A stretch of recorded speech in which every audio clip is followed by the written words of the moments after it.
Saludos y bienvenidos. Comienza aquí Átomos y Bits. Empezamos esta semana para contaros todo lo que es novedoso dentro del panorama de la ciencia, de la tecnología y de la innovación. Como siempre, con nuestros compañeros de viaje habituales. Por un lado tenemos aquí a Lenovo con portátiles, ultrabooks, tabletas, ordenadores de escritorio, una tableta con proyector, los últimos accesorios, ordenadores, teclados, ratones, auriculares, pero si es que lo tiene todo en Lenovo. En Lenovo.com, en su web, tienes todos estos objetos y muchos más dispositivos que te van a venir muy bien para todos los requerimientos de tu vida diaria en Lenovo.com, tecnología de leyenda. Y también estamos acompañados por Xiaomi, que a lo largo de los últimos meses estaba lanzando esos teléfonos, los de la serie Xiaomi 11T y 11T Pro, pero que tiene muchas otras cosas, como por ejemplo sus relojes inteligentes. Y además ahora, pues con rebajas, entramos aquí en la página de Xiaomi, toma lo que te estás encontrando. Pues mira, por ejemplo, el Xiaomi Mi Watch, que mola un montón, y lo han rebajado de 129, ahora está en 99. O, por ejemplo, el Xiaomi Mi Watch Lite, que estaba en 59,99 y ahora está en 49,99, con todos los dispositivos inteligentes que necesitas también, pues para conectar tu teléfono con tu reloj y con tu ordenador y con todo lo que quieras, para ir conectado constantemente. Conectados estamos en nuestro Átomos y Bits de magia de cine con Xiaomi, y conectados estamos con la realización técnica de nuestra compañera Marina Ruiz. También tenemos a José Manuel Nueves, al que enseguida le saludamos, y en nombre de la redacción, hola, buenas, ¿qué tal? ¿Cómo estamos? Aquí Pedro Palomay.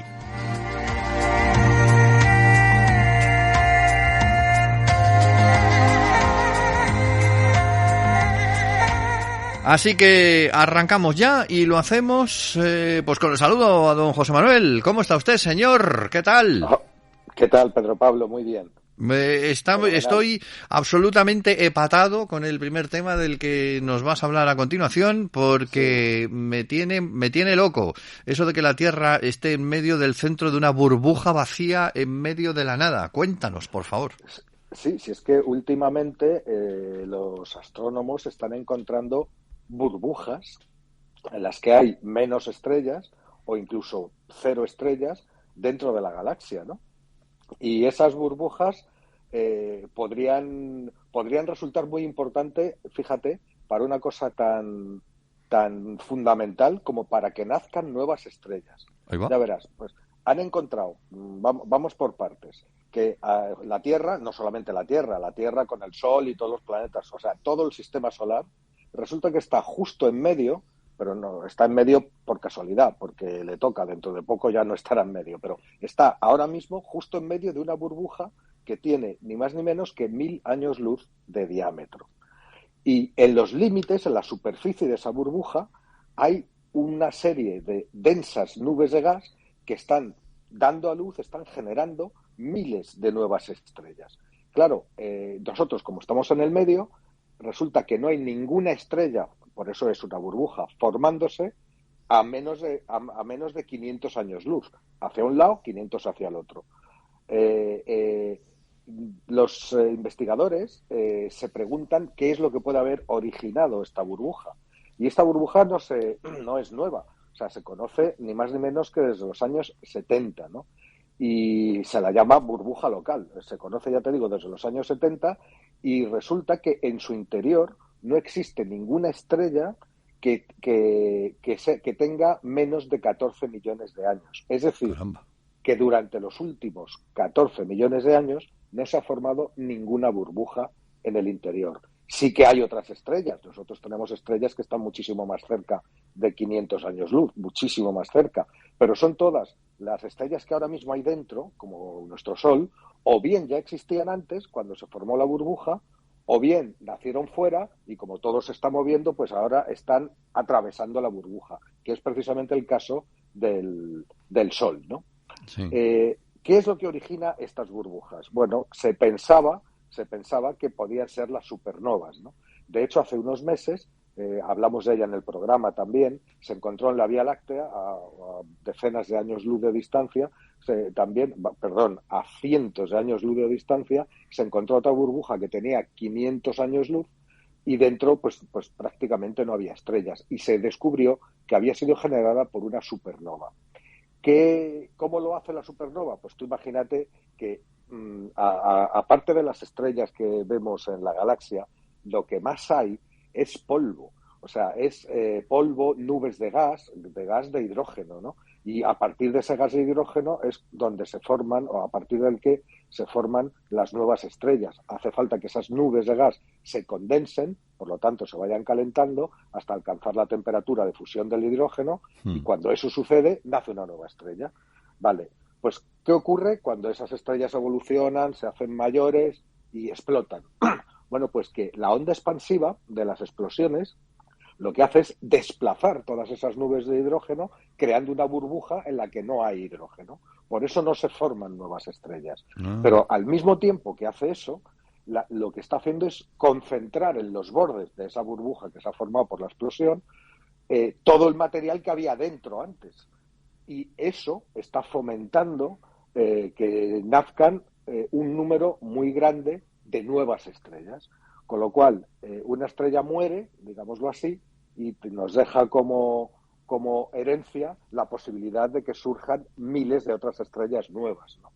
Esa mecánica era prácticamente desconocida, ¿no? Y los investigadores han podido hacerlo, han podido darse cuenta de esto haciendo un mapa en 3D en el que se reflejaban dónde se están situadas las regiones de formación estelar que rodean a nuestra burbuja local, y al hacerlo pudieron trazar la forma de esta burbuja, que no es redonda, y al no ser redonda, eso significa que fue formada por más de una explosión. Si llega a ser una sola, pues la onda expansiva sale en todas las direcciones y te crea una burbuja esférica. Ya. Pero si se suceden varias explosiones en poco tiempo, pues una empuja por un lado, una la estira por un lado, otro por otro, y la burbuja en la que estamos tiene una forma irregular, ¿no? Llena es como una especie de gota, tiene forma de gota deformada, ¿no? Y lo que hicieron los investigadores, una vez que tuvieron toda esta información de dónde están las regiones de formación estelar que tenemos alrededor de esta burbuja local, pues trazaron su forma y calcularon que para que esa burbuja se creara han hecho falta unas 15 supernovas, ¿no? 15 supernovas en un periodo muy corto de muy pocos millones de años, ¿no? Y entonces eso es lo que creó este gigantesco vacío cósmico y es un hallazgo muy importante para entender cómo surgen estas regiones de mucha densidad de gas donde nacen las nuevas estrellas. Muy interesante además porque demuestra una vez más aquel viejo adagio de que nada se crea ni se destruye, sino que se transforma, ¿no? En el caso de las estrellas. Efectivamente, y además se han dado cuenta, haciendo estos cálculos también, que esa onda de choque todavía se está expandiendo, ¿no? O sea, sigue empujando hacia afuera, se va haciendo más grande esta burbuja. Y lo hace a una velocidad de 6,4 kilómetros por segundo, que aunque nos parezca que es mucho, resulta que es bastante poco, ¿no? De hecho, está en fase de detenerse. Dentro de poco esa burbuja desaparecerá. Dentro de poco, siempre que digo dentro de poco, hablando de cosas así, son millones de años. O sea que, pero pocos millones de años, ¿no? Y luego está la casualidad, que es lo que te dije antes, de que el sistema solar con el Sol esté justo en medio. Como te he dicho al principio, el Sol, claro, tiene casi 5.000 millones de años de antigüedad. Se formó muchísimo antes que esta burbuja, que solo lleva 14, ¿no? Sí. Pero como todo se va moviendo, pues resulta que ahora la está atravesando y en estos momentos está justo en el centro. Los investigadores han calculado que entró el Sol con todos sus planetas, entró dentro de esta burbuja hace unos 5 millones de años y que a su velocidad actual tardará unos 8 millones de años más en abandonarla, en salirse de ella. Y dicen los científicos que es posible que dentro de 8 millones de años la propia burbuja, que ya está en las últimas, porque ya ha terminado, o sea, de expandirse, pues incluso lo mismo ya ni existe para ese momento, ¿no? Qué curioso, o sea, que estamos metidos dentro de esa burbuja, pero solamente el sistema solar, ¿o El sistema solar y todo lo que y todo lo que tenemos a 1000 años luz, o sea, si nosotros estamos en el centro, Sí, 500 años luz hacia un lado, 500 hacia otro, todo está lo que hay todo dentro. dentro de ese círculo inmenso de 1000 años luz de diámetro, en el cual hay muchas estrellas. Pero ya te digo, esas estrellas o bien estaban allí ya Ya, ya. antes cuando se formó, o bien, como le ha pasado al Sol, se han movido dentro. ¿Vale? No es que se hayan formado dentro. La cuestión es que en esa burbuja no se ha formado ninguna estrella en los últimos 14 millones de años. Y que las estrellas, perdón, en los últimos 500 millones de años. Y que las estrellas que hay en su interior, pues son o anteriores a ese surgimiento o bien están de paso, como es la nuestra, ¿no? Ujú. Ahora, claro, el hallazgo de esta y de otras burbujas hace que se pregunten los científicos cuántas de estas puede haber, Claro. porque supernovas se ven muchas estallando. Si todas crean burbujas, podríamos pensar en la galaxia, en nuestra Vía Láctea, que sabes que tiene alrededor de 200.000 millones de estrellas y muchas de esas se van transformando, van explotando como supernovas, bueno, pues en un auténtico queso de Gruyère lleno de este tipo de agujeros. Entonces, si esas burbujas se van haciendo cada vez más grandes, pues irán tocándose unas con otras. Y en los límites donde se tocan es donde más estrellas se forman. Con lo cual, los mecanismos por los cuales surgen nuevas estrellas dentro de la galaxia puede ser que estén muy influenciados por este tipo de acontecimiento. Cosa que antes no se sospechaba, ¿no? Ya. No, la verdad es que es asombroso, ¿no? Porque cómo se Sí, va descubriendo cada vez un yo, trocito más. el efecto de la burbuja, para que se entienda bien, es, imagínate que tienes que pones una película de aceite en un plato, ¿no? Y le Sí, tiras encima una gota de agua. ¿Qué hace el aceite? se Se va para todos expande, sí. lados, se abre, ¿no? Se crea un agujero, digámoslo así, en la superficie del aceite. Bueno, pues eso sería lo que hace una supernova, y ese aceite sería toda la cantidad de hidrógeno molecular, que es lo que forman las nuevas estrellas, que hay y que se ve desplazado por la onda expansiva de las supernovas. Y claro, en los bordes es donde se concentra todo ese aceite desplazado, todo ese hidrógeno desplazado, ¿no? Y si a cierta distancia hay otra que está creciendo en sentido contrario, pues acabarán tocándose. Y en los bordes, los límites entre una burbuja y otra, habrá regiones de formación estelar muy intensas, ¿no? Si en el fondo nuestro sistema solar va a ser un San Jacobo gigante, ya verás. Ya, Bueno, al final.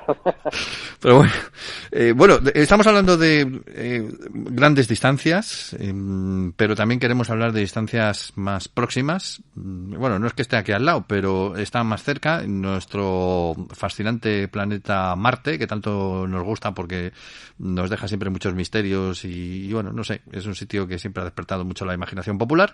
Y el descubrimiento de carbono en Marte. Carbono Sí, que puede provenir de organismos vivos. por supuesto Cuéntanos. que sí. O sea, se lleva muchos años ya detectando huellas de moléculas de carbono en Marte. Sí, No solo eso, sino metano, que es un compuesto, ¿no? Del cual el carbono forma parte, ¿no? Y claro, aquí en la Tierra el metano, la inmensa mayor parte del metano es de origen orgánico, sí. ¿vale? La gran pregunta es, ¿el carbono, las moléculas de carbono que hay en Marte también son de origen biológico o no? No hay manera de contestar a eso, primero porque Marte geológicamente es distinto de la Tierra, es diferente, hay diferencias, y esas diferencias pueden hacer que haya otros mecanismos que generen carbono que sean ajenos a que haya seres vivos. Aunque los científicos creen que la probabilidad más probable, válgame la redundancia, ¿no? Es esa, es la de un origen biológico, pues hay otras fórmulas. Entonces, lo que han hecho en este caso un equipo de investigadores de la NASA y del Instituto Carnegie para las Ciencias y de varias universidades, ¿no? Como la de Michigan, la de Georgetown, la de Pensilvania. O sea, se han juntado un equipo importante de investigadores y de muchos centros de la NASA, ¿no? De investigación. Pues lo que han hecho ha sido repasar los isótopos de carbono. Ahora te cuento. Los isótopos de carbono que durante sus 9 años de recorrer el cráter Gale en Marte, el Curiosity ha ido encontrando en su camino. Porque claro, el Curiosity llegó en agosto del 2012 al cráter Gale en Marte y no ha hecho más que deambular, ¿no? Y en su periplo se ha encontrado varias veces con isótopos de carbono en media docena de lugares diferentes. Y como hay 9 años de perspectiva, pues lo que han hecho los científicos ha sido reunir todo esto para intentar ver qué explicaciones son más plausibles para el origen de este carbono, ¿no? Y han llegado a la conclusión de que hay 3 posibles escenarios para este origen, ¿no? Para que se forme este carbono marciano. Uno sería el polvo cósmico, otro sería que rayos ultravioleta degradan el dióxido de carbono y el tercero sería el origen orgánico, ¿no? Antes de contártelo con más detalle, te diré, claro, estamos hablando de isótopos de carbono. ¿Y qué es un isótopo? Bueno, pues un isótopo, los isótopos son átomos de un mismo elemento, pero que en el núcleo tienen distinto número de neutrones, ¿vale? Ujú. Entonces son como variantes de un mismo elemento. Y el carbono, en concreto, tiene 2 isótopos muy estables, que son el carbono 12 y el carbono 13. Entonces, observando las proporciones de cada uno de ellos en cualquier sustancia que tú elijas, porque hay moléculas de carbono prácticamente en todas partes, ¿no? Aquí en la Tierra, bueno, pues se puede averiguar cuál fue el proceso que produjo ese carbono, ¿vale? Además, tenemos la ventaja de que esas cantidades de esos isótopos, el 12 y el 13, en todo el sistema solar, no han variado la cantidad desde que se originó el sistema solar hasta ahora, con lo cual son unos indicadores muy, muy, muy fiables, ¿no? ¿Qué es lo que ha encontrado el Curiosity? Bueno, pues al perforar en estas zonas, en estas media docena de zonas donde habían aflorado rocas muy antiguas, perforó y encontró, claro, trazas de carbono. Y lo que hicieron fue comparar las tasas de las proporciones entre carbono 12 y carbono 13, que dependen según el momento y según el lugar exacto donde se formó cada una de las muestras que analizaban, ¿no? Pero muy interesante fue que encontraron que parte de esas muestras eran muy pobres en carbono 13, mientras que otras estaban muy enriquecidas de carbono 13, ¿no? Y estas muestras de las que están muy empobrecidas, en las que hay muy poca cantidad de carbono 13, en la Tierra equivalen, por ejemplo, a las muestras de Australia tomadas en rocas antiquísimas de hace 2.700 millones de años. Y aquí en la Tierra, eso fue causado, sin duda ninguna, por la actividad biológica. Ya. Cuando el metano se consumió, las antiguas colonias de microbio consumieron el metano y quedaron estas moléculas de carbono. Pero, claro, en Marte puede no haber sucedido lo mismo porque ya te digo que es un planeta que tiene características diferentes. Veamos, las 3 explicaciones serían, la primera, como te he dicho, polvo cósmico. Bueno, pues cada 200 millones de años o así, el sistema solar atraviesa una nube molecular galáctica y claro, esa nube está llena de polvo y parte de ese polvo se deposita en los planetas. Pero, según dicen los propios científicos, no se deposita tanto polvo como para que el Curiosity pueda tomar muestras. Por ejemplo, aquí en la Tierra es muy difícil ver una acumulación de polvo de esa procedencia, con lo cual la dejan ahí un poco en suspenso, ¿no? Es posible que sea así, pero se necesitan más datos. La segunda posibilidad es que rayos ultravioleta hayan convertido dióxido de carbono en compuestos orgánicos que tengan estos isótopos del carbono. Hay estudios que dicen que las radiaciones ultravioletas pueden hacer este tipo de cosas, ¿no? Pero una vez más se necesitan más estudios y más resultados experimentales para poder confirmar o descartar que el carbono marciano procede de ahí. Y la tercera forma, que es la más interesante de producir muestras que sean muy pobres en carbono 13, es lo que sucede en la Tierra, que se deban a organismos vivientes. Aquí en nuestro planeta, una muestra muy pobre en carbono 13, obtenida de un terreno muy antiguo, indica sin duda, como te he dicho, que microorganismos en el pasado consumieron metano producido por por esos microbios. Y el antiguo Marte pudo tener también grandes columnas de metano liberadas desde el subsuelo y que fueron consumidas después por estos microorganismos, dando lugar a estos resultados. Pero, ¿qué pasa? Que los rovers que tenemos en Marte no han encontrado por ahora ninguna evidencia sedimentaria. Sabes que son esteras de sedimentos microbianos que aquí se encuentran en aguas superficiales, como estromatolitos y cosas así. Sí. Bueno, en Marte no se ha encontrado nada parecido, ¿no?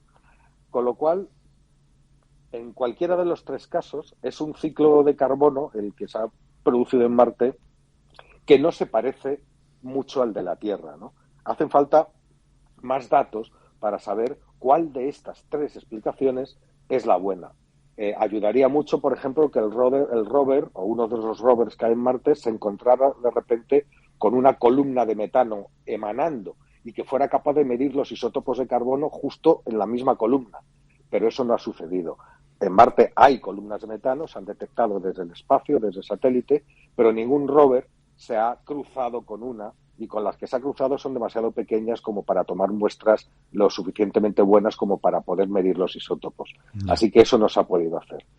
¿Qué pasa? Pues que seguimos con tres posibilidades. La más esperanzadora, la más probable, pero no se puede decir todavía, es la del origen orgánico. Y a pesar de todas las misiones que llevamos a Marte, de todos los estudios que se han hecho ya en Marte y de todos los que se van a hacer, pues se necesita más investigación. Lo que pasa es que lo del origen orgánico coincidiría con esto que hemos hablado alguna vez, ¿no? De la atmósfera que tuvo Marte en un momento dado, que fue arrancada y a lo mejor en ese momento se perdió la vida que hubiera. Mira, ahora, por ejemplo, fíjate, se está preparando ya una misión europea para Marte con un rover marciano, ¿no? Sí. Que es el ExoMars, la misión ExoMars, que va a liberar un rover también. Fíjate, el Perseverance, que es el que está ahora de la NASA, y el Curiosity también eran capaces de taladrar el subsuelo, ¿no? Pero hasta 6 o 7 centímetros. La misión europea va a poder hacer taladros y obtener muestras hasta 2 metros de profundidad. ¿Por qué? Porque se piensa que las condiciones en la superficie de Marte no son adecuadas para la vida, pero que esa antigua vida a la que tú te referías podría estar, podría existir todavía, o por lo menos restos de vida pasada, podría haberlas en el subsuelo, en el permafrost, donde el suelo marciano se mezcla con microtrozos de hielo, dado que las temperaturas son muy bajas, ¿no? Bueno, pues ahí podría haber las condiciones para que la vida hubiera resistido incluso después de malograrse el planeta. Pero bueno, lo mismo están más abajo de 6 centímetros, que es lo que han podido taladrar hasta ahora los rovers, ¿no? Bueno, pues dentro de poco, llegará en 2023, el rover europeo va a poder bajar no 6 centímetros, sino hasta 2 metros de profundidad. Con lo cual, si hay algo, pues lo va a encontrar seguramente, ¿no?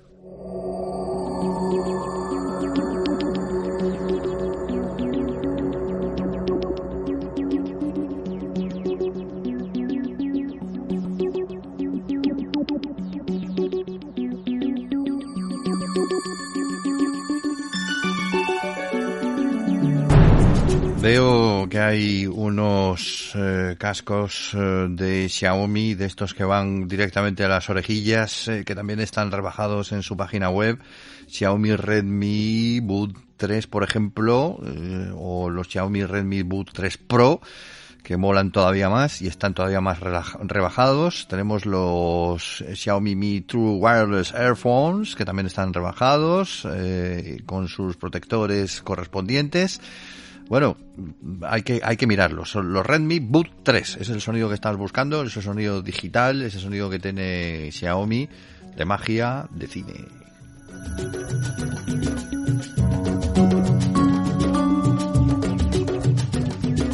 En nuestra sección tecnológica tenemos, otro de esos monstruos telefónicos que hacen absolutamente de todo, que les falta llevarnos el desayuno a la cama, pero vamos, casi. El OnePlus 10 Pro, que está recién presentado. Cuéntanos.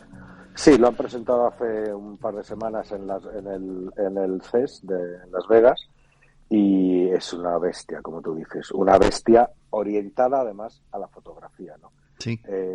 OnePlus ha puesto toda la carne en el asador, también por otras características, ¿no? Pero es que, por ejemplo, es el primer móvil de OnePlus que puede disparar en color de 10 bits. ¿Eso qué quiere decir? Que las imágenes pueden tener un 25% más de gama de color que cualquier otra, ¿no? Y además es compatible con cada una de las 3 cámaras traseras, ¿no? Tiene 3 cámaras, te digo, una principal de 50 megapíxeles, una ultraangular de 48 megapíxeles y otra de 8 y un telefoto de 8 megapíxeles, ¿no? También el ultraangular es novedosísimo porque es la primera vez que ofrece un campo de visión de 150 grados. Fíjate que eso es como 3 o 4 veces más del ultraangular que ofrecen otros teléfonos, ¿no? Otras cámaras normalmente en los teléfonos, ¿no? Y eso permite incluso hacer fotos en ojo de pez con un teléfono, lo cual tiene un modo especial. Y las cámaras además son de Hasselblad. Sabes que Hasselblad fue la primera cámara que llegó a la Luna, además, entre otras cosas. Los astronautas del Apolo 11 llevaban una Hasselblad, ¿no? Bueno, pues Hasselblad ya es la segunda generación de cámaras Hasselblad en terminales de OnePlus, ¿no? Aparte de eso, hay otra novedad importante, que es el procesador. Siempre estamos diciendo los Snapdragon tal y cual. Bueno, el más potente de los Snapdragon, que era el 888, pues ya ha sido sustituido por Qualcomm, que ha cambiado la denominación de sus procesadores, y ahora la nueva generación de procesadores, que se van a llamar distintos, ¿no? El primero es el Snapdragon, que se llama Snapdragon Generación 1, Snapdragon 8 Generación 1, y está especialmente diseñado para potenciar precisamente las capacidades fotográficas y la inteligencia artificial, que multiplica por 4 veces más inteligencia artificial gracias a este procesador, ¿no? Y este chip es justo lo que permite que este nuevo terminal de OnePlus tenga las novedades fotográficas que tiene, como por ejemplo un modo de cine o un modo noche que es 5 veces más eficiente que los anteriores. En fin, el chip es una maravilla y además permite, y lo veremos pronto en otras marcas, permite ya hacer cámaras de 200 megapíxeles. Madre mía. Lo veremos pronto. Mira, muy pronto Motorola va a sacar un teléfono con una cámara de 200 megapíxeles. Ya hablaremos de ellos, ¿no? Bueno, aparte de eso, la tasa de refresco, pues sabes, ¿no? De las imágenes en movimiento, ¿no? Cuántas veces se refresca la pantalla por segundo, es de 120 hercios, lo cual todo el movimiento es fluido, no hay saltos en aunque haya una cosa moviéndose muy deprisa, podemos detener la imagen y tener una imagen nítida y no una especie de barrido, ¿no? Por la velocidad, como sucede en los que tienen una tasa de refresco inferior, ¿no? Y puede reproducir hasta 1.000 millones de colores, y la batería es de 5.000 miliamperios y tiene una carga rápida de 80 vatios, que no está mal, con cable, y 50 vatios de forma inalámbrica. O sea que un auténtico pepino. No te puedo decir el precio porque lo han presentado hace, ya te digo, muy poco, un par de semanas, lo han presentado en CES. A partir de enero se ha empezado a vender en China, pero dentro de poco va a llegar a Europa, ¿no? Y a lo largo de los próximos meses llegará a Europa y veremos a qué precios lo hacen, ¿no? 75, 80 euros. Una auténtica bestia. Sí. Bueno, pues nos quedamos con el OnePlus 10 Pro y nos quedamos también con... Habíamos hablado muchas veces de teléfonos de Lenovo, pero Lenovo tiene muchas otras cosas, por ejemplo, el implante de soluciones de inteligencia artificial perimetral para el procesamiento de datos, que, bueno, pues a veces se necesita un servidor especial, pues ahí está el ThinkEdge SE450, un servidor con Intel Xeon Scalable 1S y tercera generación, amoldable a cualquier espacio, que admite montaje en pared, apilado en estantería o en rack, que funciona entre 5 y 45 grados con alto rendimiento en entornos incluso con mucho polvo y vibraciones, que está diseñado para utilizar esas aplicaciones tradicionales y virtualizarlas, no sé si me estoy inventando la palabra, con nuevos sistemas de inteligencia artificial, que ofrece potencia de procesamiento, almacenamiento, tecnologías de aceleración y red para cargas de trabajo en la actualidad. Una innovación de Lenovo, del ThinkEdge SE450, uno de los servidores más potentes y silenciosos instalable al lado de los usuarios finales. Lo tienes en la página de lenovo.com. ahí puedes descubrir el poder de esa inteligencia artificial perimetral. Y nosotros descubrimos que se nos ha ido el tiempo, pues como siempre, muy deprisa. Cuando se habla de cosas que a uno le interesan, pues se va así deprisa y corriendo. Pero bueno, eso nos da pie para pensar que en un corto espacio de tiempo, es decir, en 7 días más, estaremos aquí contando más temas relacionados con la ciencia y la tecnología. Don José Manuel Nieves, muchas gracias por habernos acompañado un día más. Gracias a ti, por supuesto, cuenta con ello. Nos vemos en una semanita. Marina Ruiz se ha encargado del control técnico de sonido y en nombre de la redacción, saludos de Pedro Pablo May. Gracias por estar ahí al otro lado de esta conexión. Volvemos pues en Átomos y Bits la semana que viene. Hasta entonces.